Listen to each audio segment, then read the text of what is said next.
Steve Robertson on the Modelo guest line. You and I discussed this several weeks ago, but I want to hit on it again. And for some reason, this guy gets beat up on a daily basis. I guess it's just part of the deal for whatever reason. But I don't think that people can emphasize enough the toughness and grit component that was literally instilled and driven into the program by John Cohen, Steve. I mean, it is still that it was a soft program. It didn't have the toughness and grit when he walked in. He'll never say that, but I can. And without it, you're not on this, let's see, about 11-year stretch that you're on of really good baseball, a lot of wins, super regionals, College World Series appearances, and some transcendent players to go with it, Steve, like Rooker and Mangum, among others. I think you're absolutely correct. And I've made one of those same comments on my own show about, people say, the 80s was our best era of baseball, but it really wasn't. Look at what's happened here in the last 10 to 12 years. I mean, more Omaha trips, more titles, closer to a national championship.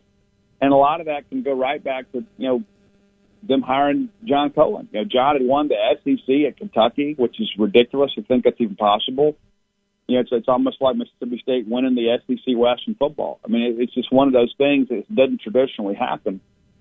And John, when he was at Kentucky, was one of the same things. I mean, they were a team that would go get in your face. They were aggressive. They would bring the game to you.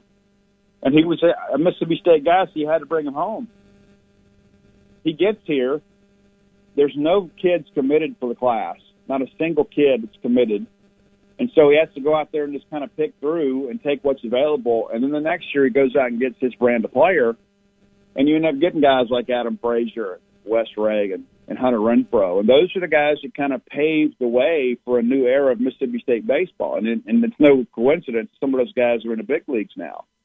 And those are the guys that set a new level of expectation at Mississippi State. It's like, hey, Will Clark and Palmero went there. You know what? So did Adam Frazier and Hunter Renfroe. And so I think it gives this new generation something to shoot for.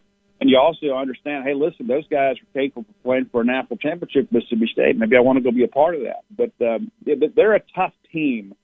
And I think a lot of that boils down to what happens off the field. I don't think it's any coincidence that when the times get tough, Mississippi State did turn and run. I'm telling you, for whatever reason, I can't – maybe you can, Steve. You're even closer than we are. I can't put my finger on why Cohen doesn't get credit for what you just framed up.